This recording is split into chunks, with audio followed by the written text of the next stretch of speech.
And with that, welcome to another session of Calm Under Pressure. I am John Troutman. I am the Vice President of Business Development here at Mind Club America, and we are glad you can be with us here today, whether you're watching live here in fourth quarter, or if you're listening to this recording driving down the road later on. We are glad you're joining us, and we hope it helps you remain calm under pressure. Life can be challenging, and I am really excited about today's session that we're going to be having, talking about boundaries. Imagine that, boundaries, this time of the year, fourth quarter especially, but any time of the year, as we move closer to the holidays, family relationships, gatherings, whether they be business related or personal.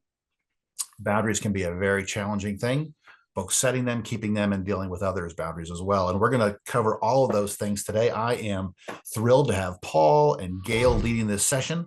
I am not a clinician. I am not a counselor, but so we'll be leaning on them here today. If you are introduced to Mind Club here for the very first time and you would like to know more about us, please reach out to one of us. We'll be glad to inform you how we can be of great value to you and your groups when it comes to mental health, because we are that one-stop shop. Well, again, we are thrilled to have Gail and Paul lead this session talking about boundaries. Without further ado, we will turn things over to Paul and Gail. Hi, thank you so much, John. We're excited that you're here, and we know it's really crazy for you. So the first thing I'm going to do is help you create a little space between yourself and everything that's on your to-do list, so that for this 45 minutes, you can actually be here and absorb. And so I'd like to ask everybody, just relax where you're sitting. Take a slow breath in and out. Feel your shoulders dropping down, soften your jaw, feel your feet touching the ground beneath you. Feel how strong that ground is. Notice in your body if there's any tightness or pressure or heaviness. And with your next exhale, just imagine that tension melting away. Now bring your attention back to yourself. And I want you to imagine your energy as marbles that have been scattered across the floor. Marbles lost during hard conversations, worries, expectations, deadlines, and endless to-do lists. Now picture yourself gathering those marbles one by one, pulling them back from every place your energy has been pulled today. And as you collect them, feel your energy coming home. Now cup those marbles gently in your hand. Each marble is a limit that protects your energy and your calm. Each one keeps you steady, clear, and able to show up with calm and confidence. Take a minute and silently say to yourself after me, my energy matters, my limits protect my energy, and I can communicate them calmly and confidently. Now take one more slow breath in and out. And when you're ready, lift your gaze and carry this protected energy forward into the day. So thank you for that, everybody. Welcome. And we are talking about how to protect our energy by having limits, which of course always come under pressure during the course of our day. But if we want to reduce our stress, if we want to be able to manage our calm and work through everything that's coming at us, it is really critical to protect our energy. And setting limits and boundaries with the world around us, what we expect, what we're able to give, is really important. And we're going to be using tools that build on previous weeks. And as always in this session, our aim, Paul and I, is to give you real things that you can use in real situations the minute you walk out the door, or in the case of those of you on Zoom, the minute you log out of this meeting. So the first thing for us to understand about limits and boundaries is that they are for us. I know I used to think that setting a boundary for my children was for them, right? Don't do X. But that's me trying to control somebody else's behavior. And we can't change other people. We cannot control them. Was it John? I don't remember if it was last week or 2 weeks ago. One of the men on in the meeting was talking about a client who was particularly difficult and never, was just so set in his ways, and it was Right. really frustrating, right? And that can sap our energy. Well, the reality is we can't change that person. If you've tried a whole lot of things, they may work, but they may not in the end of the day. And that's a lot of energy we've expended trying to change somebody else, when the reality is the most power comes from setting limits and expectations with the other people and managing ourselves. So that's what we're really focused on here, um, as we talk about today. So by the end of today, we are going to be able to identify where an unclear boundary is draining our energy. What are the limits that are out there that we're not protecting, that are allowing people to trample all over what we're able to do, giving us last minute things that maybe derail us from the work we have to do for ourselves? That's a typical one. We need to be able to identify that. And then we need a framework for figuring out what the limit is and how we're going to deal with it. We need the ability to communicate that in a way that the other person can hear and respect and respond to. And then, as always, it's really good practice to make sure we've reset ourselves, our bodies, and brought us back to a place of calm. So, how do boundaries impact our energy? Well, the first part about a boundary or a limit is it protects us. It protects the time we need to do the things that are important to us. It protects our ability to focus, again, on the things that are of higher priority for us. It allows us to manage our emotional energy by keeping us calmer. We're not burning off. We're not in a hyperarousal mode. We are able to be calm and show up consistently for ourselves, for our families, for our colleagues, for our bosses, for our clients. And boundaries mean that our nervous system knows what to expect. And when it can predict, the nervous system does not have to get upset or engaged or aroused. So, on the other flip side of that, when we don't have clear boundaries and limits, and we let ourselves respond to anything that comes in at us at any moment that it comes in at us, we are constantly in a hyper aroused state. We're constantly trying to juggle priorities and focus, right? We in previous meeting we talked about the 3-box method for dividing up our work: urgent, important, and all the rest, right? But then we're constantly juggling things when we don't have a clear boundary and consistency. And we're in that reactivity space.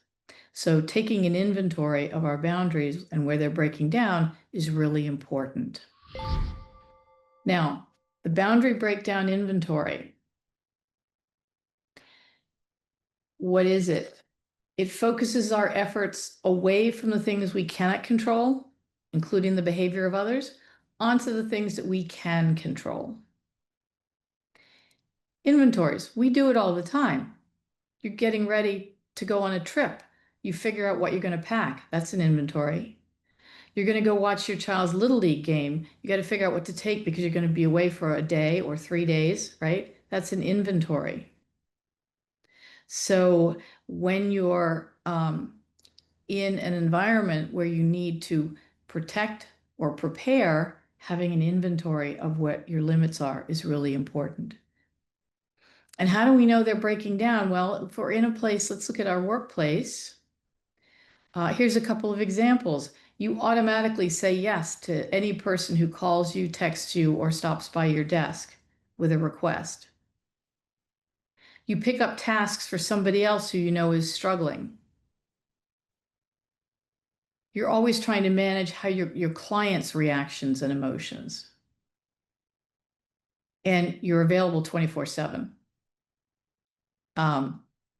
I worked in a really fluid environment for a large part of my career. It was an entrepreneurial, creative technology environment. We were constantly rolling out new products, and I was always available to my colleagues 24/7 because I felt I had to be there. I had to get that work done. The problem was, right, I'd be thinking I could get out the door at 6 and I wouldn't get out the door until 10 because somebody would have something that they needed and I had to help them out and get them going. And I was burning out. I mean, I was constantly stressed. And you know what happened? I tried setting some limits. I tried saying, I'll handle any requests that come in before 6 p.m. If it's after 6 p.m., I just am not going to deal with anything that's not on my to-do list until tomorrow. If it's before 6 p.m., we'll see. That was my limit. And I created one day a week when I was just simply not available to everybody. Saturdays was my day, right? And you know what happened? People thought about me then. When they wanted to bring me something, they thought first, oh, is it before 6? Can I get to Gail before 6? I can. It might have been 5:59, but it was before 6. And when it was after 6, they found another way to handle their issue. So my setting a limit created more order in my work world and taught the other people to think about what they were doing in advance and whether or not they were going to be able to take it to me at that point in time or not. So setting that limit not only reduced my stress level, but it allowed the people around me to plan better for when they needed to access me or use my time. So as we do this boundary breakdown inventory, we can also apply that at home. Are we over functioning for others? Um, do we not allow ourselves a transition time between home and work? Are we trying to make ourselves available in time we might otherwise need to restore and repair ourselves because we feel guilty about about all the time we've given to work, for example, right? Boundary breakdown, and it's the same example. Who hasn't? Well, many of you know what it's like to get that woeful look from your child. I forgot to do my homework, or I've got a big paper due tomorrow. And what do? We jump into the helping mode, regardless of how tired, regardless of whatever else we have, and we get the paper done for them, or we help them with their homework, or we drive to school and drop it off. But you know what our child learns from that? They learn that they can always come to us at the last minute. Instead of if we set a limit with them that would force them to think ahead about before they made a request to us, or remembering themselves to take their homework with them when they went to school. So as you look at the boundary inventory, there are 4 major areas. There's a lot of others, but there's 4 major areas to look at. And the first set of boundaries and limits you want to look at are internal. What kinds of thoughts do I allow into my own mind? Are there thoughts that really shouldn't be there? And maybe I can apply the tool we taught the other week, catch it, check it, change it. Are we taking on somebody else's emotions? Are we making a catastrophe out of somebody else's distress and then jumping into action mode and arousal mode and hyper readiness mode? Internal boundaries. So what are the internal boundaries and limits that you want to have respected?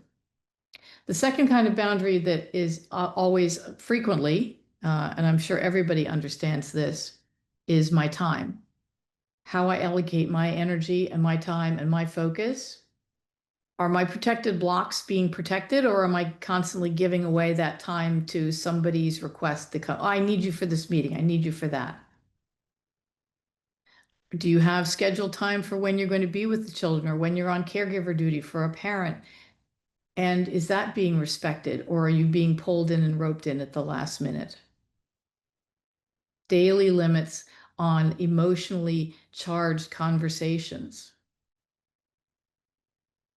These are the kinds of things boundaries that we frequently allow to be pushed, changed, altered, manipulated. The other ones that we have are my actions, what I do and what I don't do. Am I delegating tasks or am I taking on all my tasks? Am I choosing when and how to engage, or am I letting everybody call on me at any moment for anything, whether it be urgent or non-urgent? And the fourth major category of boundaries to inventory are your communication boundaries. How do you express yourself calmly and clearly? Do you have some common phrases that you use, or are you constantly being caught off guard, saying things you wish you hadn't said, struggling to find the right way to respond to a sudden request?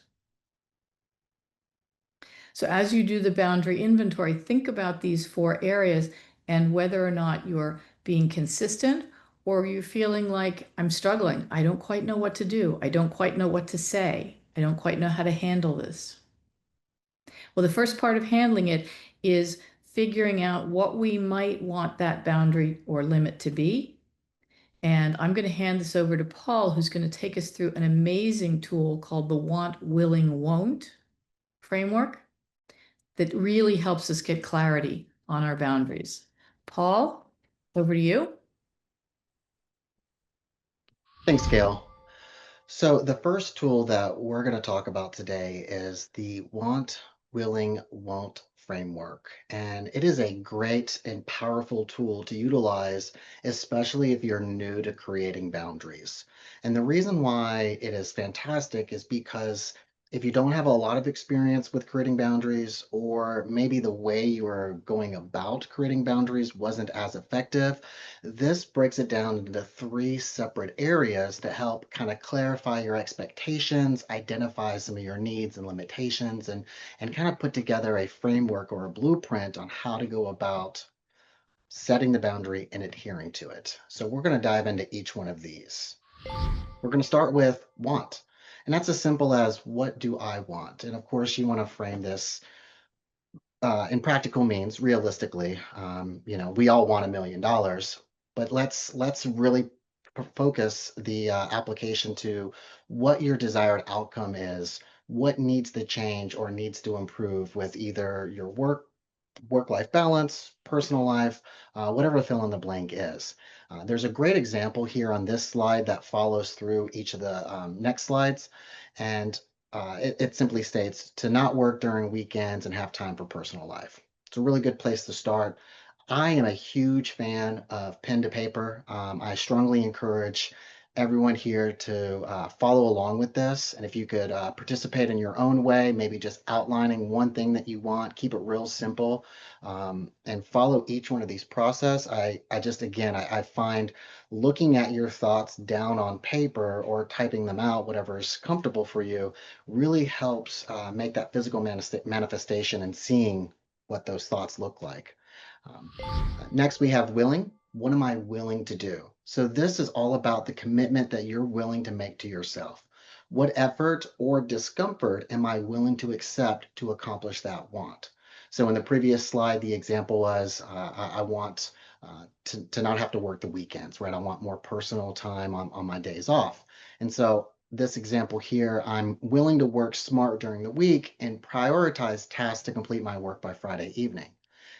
Pretty simple, breaking it down. Hey, you've identified a want. Now you're identifying what you're willing to do to achieve that want. And lastly, we have won't. What won't I do?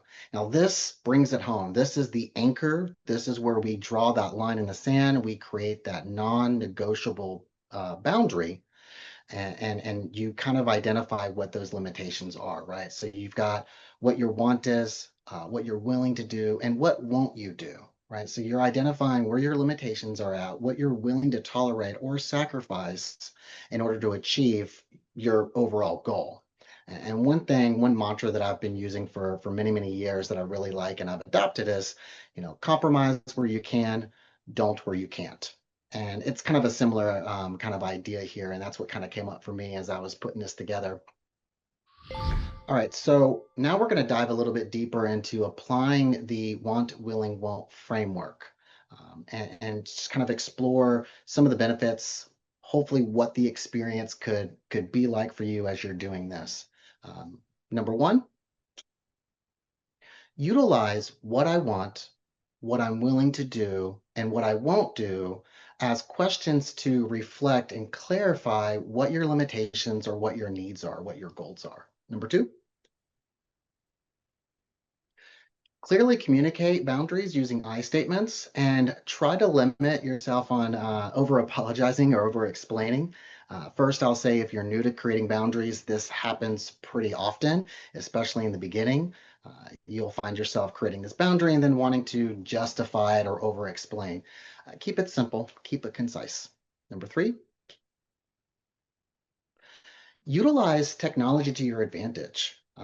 Set structure utilizing blocking of your calendar, do not disturb, and this will help create a format or a structure that is easy for you to follow, and you get to utilize the tools at your disposal to help lift up your boundaries, help lift up your goals and your direction. Number four, this is the toughest one. Follow through. It's easy to create a bunch of boundaries, but if we're not willing to adhere to them, then it's kind of all for naught, right? So this one, in my opinion, is the most difficult. You've clearly walked through this process. Now you set the stage for you to follow through, and it is a critical step that helps give more experience, more efficacy, and stronger boundaries. And then lastly, number five, don't be surprised if you get a little bit of pushback, especially in the beginning. When we create boundaries, sometimes if we're not used to creating boundaries and somebody's hearing these boundaries, you may get a little bit of pushback, a little bit of kickback. And I've heard it stated when attending other trainings with this same framework that if you get pushback on a boundary, that's how you know you set the right boundary.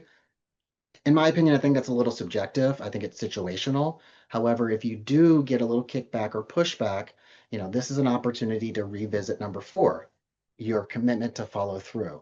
So just kind of calmly and politely restate your position on your boundary and make sure that you follow through. Um, as you walk through this process, what's going to be the most challenging? Is it identifying your want, identifying what you're willing to do, or is it the won't? And with that, I'll turn it back over to Gail. Thank you, Paul. So I tell you, I use the want, willing, won't framework frequently. It's three quick questions that I can ask myself as I'm trying to clarify what is it that my position is, and now how am I going to respond to the request that's just come into me? And so that means the next part of this is communicating, right? Once we've clarified for ourselves, how do we communicate in a way that the other person can actually hear us? Well, for me, it's about making what's called a boundary sandwich. And the sandwich is because it's got three parts to it. You're compassionate, you share your limit, and you offer options. Very simple, but it's structured in such a way that people can actually take it in. So it's a sandwich that your listener can actually eat, or if you want to, hang on to that analogy, which you may or may not. So let's try it. Let's take a look at compassion. All right. The first thing that you're going to do is show that you appreciate the situation that they're in, right? They came to you, they texted you, they emailed you, they have something they need from you because they are in a particular situation. They are struggling with something, they're trying to get something done. So, first of all, we share that we are able to appreciate the situation they're in. Then we can say to them what I'm able to do and in what time frame. The work example, I know it's urgent. That's the compassion. And I can't stay late. That's my limit. And then we offer support path, an alternative, an option. How else could I be of assistance, or how else might they address their need? I can review this first thing tomorrow. So we're not leaving them in the lurch. We're offering or we're asking for something that they want. This allows them to feel understood and heard, to hear us when we say, here's my limit. I can't stay late today to help you. Or if you're dealing with a family member who's distraught, who of us has the family member who gets us on the phone and they're on for 2 hours and we may not have 2 hours to spend with them? We can do this with the family member. I know you're overwhelmed, upset, angry, whatever the emotion is that they've been sharing. I don't have an hour right now that I'm able to talk, but I can sit for another 10 minutes. So why don't we spend this 10 minutes looking at what you're struggling with? You've offered them an option. You could offer them, what could you do? Could I sit with you tomorrow? Or could we deal with, is there something we can handle right now? And the rest of it, we take another time. You're offering them a time frame and a path, which is really powerful for getting them to be able to listen and eat your sandwich. Now, does that work for everybody? No. Sometimes we have to be a little bit stronger and a little more assertive in what we say. Maybe somebody is just constantly pushing our boundaries, and we've tried the sandwich and they're still not getting the message, right? So we have to be more assertive. Then we can use a structure that's like, when X happens, when you come to me needing my time immediately, I feel like I get unfocused, or I lose track of what I need to do, or I get behind. What I need is at least an hour's notice, a day's notice. What I need is a smaller request. Going forward, I will do X. So it could be work. When a last minute request comes in, I become unfocused. Family member, when yelling starts, I feel overwhelmed. So instead, it's when yelling starts, I feel overwhelmed. What I need is to have some space to keep calm. So in the future, if voices are raised, I'm going to walk out of the room and come back later. When last minute requests come in, I become unfocused. I lose track of my work and it costs me more time. I feel frustrated.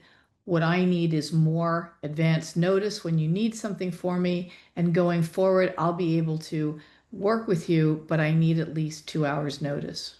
Whatever it is that you've already want, willing, won't, figured out works for you and your workflow. And you can always come back if you go and give it a try and go, oh, now this is what I meant to ask. Because until we actually start trying to use this in the real world, we don't know how it's going to work for us and what we need to make it work for us. Because each one of these tools, you're going to customize for your tone, your voice, your needs, your clients, your customers, your environment. And you're going to tweak them all until they fit with what you're trying to do and what you need. Want, willing, won't. We've figured out what our boundaries and limits are. We've looked at a couple of tools for communicating them. And the last piece of staying calm and managing our energy is recovery practices. And we've looked at before at breathing, and we've looked at different kinds of tools. The recovery is something you always want to do to get your nervous system to calm down and you back to a calm place. So what you're going to do is physical. Anybody who's been here before or who does any kind of recovery, reset, body reset, anybody do anything to reset themselves physically? I've just put into the chat the one that I do probably more often than anything else to reset myself physically, and that's box breathing. You go to the gym, yes, really, really powerful for us. What about resetting our sensory and our mindset? There's a technique, there's something that we can do. We can't do it all the time. Science says it's incredibly powerful at helping us reset our sensory system. Cold water on our face, just splashing a little cold water, running it over your wrists. If you go into the bathroom and just run it over your wrists. Meditation, taking a walk, yes. Taking a walk and not taking a walk thinking about all the things that you're are top of mind for work, taking a walk and looking around you, people watching, um, seeing what is new in your environment, staying really present. That's really powerful for helping us to reset our sensory systems. And emotional resets, not everybody uses these. Music. Anybody ever put their AirPods in and listen to some really upbeat music when you're trying to get yourself genned up, or maybe you're even depressed? And actually, the science says that when people are depressed, they most often listen to sad songs. But the science says the most powerful thing you can do when you're depressed is listen to upbeat songs, because it pulls you out of where you are emotionally and it resets your emotions rather than reinforcing your emotions. So these are all some things every one of us has to find our own little rituals, our own little recovery practices that work for us. There's no one that works for everybody. And I'd invite you to think about your recovery practice as a micro boundary you set for yourself. So something you're going to say, this is important that I do this multiple times a day, just little things that help me reset and keep me calm under pressure. So we're going to take about 5 minutes now, and I'm going to ask everybody to work through an example. I'm going to have us work through an example where we use all the tools that Paul and I have talked about today. I'm going to give you a scenario, and I'm going to ask you to work out, if you have something to write on, a want, willing, won't for that scenario, how you might communicate it, and one recovery practice that you might do. So if you have something to write on, that's great. I don't always have something to write on, so I do these things in my head. I do it on my phone, do it on my computer, whatever makes sense. All right, I'm going to read the scenario, the example, and then I'm going to give you 5 minutes to work through it. You're a benefits advisor in the middle of open enrollment season, and you already have a full day of scheduled client calls, 2 renewal meetings to prepare for. At 9:15 a.m., a colleague from another department messages you, "Hey, can you jump on a call with me in the next 10 minutes? I've got an upset client. I really need you to talk them through the benefits changes. It'll only take a few minutes." Now, background, this colleague has asked for last minute help several times this month already. Each time you stopped what you were doing, leaving behind and missing sometimes your own deadlines. And today you're already stretched thin, and taking on this request would push you into late evening work. So I'm going to ask you to spend just a few minutes. Want, willing, won't. In this scenario, what do you want to have happen? What are you willing to do? And what are you absolutely not willing to do? And once you get the want, willing, won't in your head, then I want you to think about how you're going to communicate it to this colleague. And then I'm going to ask you to think about one recovery ritual that you would be willing, that you might do. Go to the gym. You probably don't have time to go to the gym. Take a walk. You can certainly find time to take a little walk. Meditation. For me, put cold water on my face. All right. Anybody willing to help us by sharing what it was like doing this exercise? Thank you for raising your hand and being willing to talk with us. This has happened in the past, probably more than I'm happy with, but it's really almost kind of what we started the session with, is just taking a deep breath, a pause, if you say, and just taking a walk for 5 minutes. Like, listen, I'll be right back to you. Just let me collect my thoughts. Let me prioritize where I am. And if I can help you on maybe a portion of it now, I'm more than willing to do that. And maybe we can circle back around once I get my priorities done. But I think it was, and that's hard. That's very difficult for me in a leadership, scenario. But at the same time, I have to be a little self-serving, especially, now we're talking open enrollment, but there are things that I have to get done personally before I can extend a hand to help somebody else. And I think that's perfect. Those are great ways to explain it. I can do a little bit now. Maybe we can circle back. I think adding in the time frame is really powerful because what you're doing is helping the other person to plan better, right? For the next time. So if there's a lead time before you're good, they can expect you to jump in. Anything we can do to set what our expectation and our needs are helps the other person make choices before they even come to us. Right. Maybe they have to now start prioritizing what they need to get done. And in that downtime, they have the ability to maybe accomplish more than they would have without some direction. Absolutely. So you've not only established what you need to maintain your ability to be productive and calm and focused, but you've also given the other person some tools and opportunities to improve their ability to manage their time and their requirements and get their work done. As opposed to if you're just constantly taking in what they're asking at the last minute and dealing with it, they don't learn anything from that. They just learn, oh, at the last minute when I need to be bailed out, I can always go to Greg and he's always going to bail me out. So you're never going to see a change in them in the workplace. But by setting limits, you're actually asking them and providing them an opportunity to make changes in how they do things. We're going to go and we're going to wrap up because these are the tools, want, willing, won't, how you communicate these things, and then how we recover our bodies and ourselves is really what we wanted you to take away from today.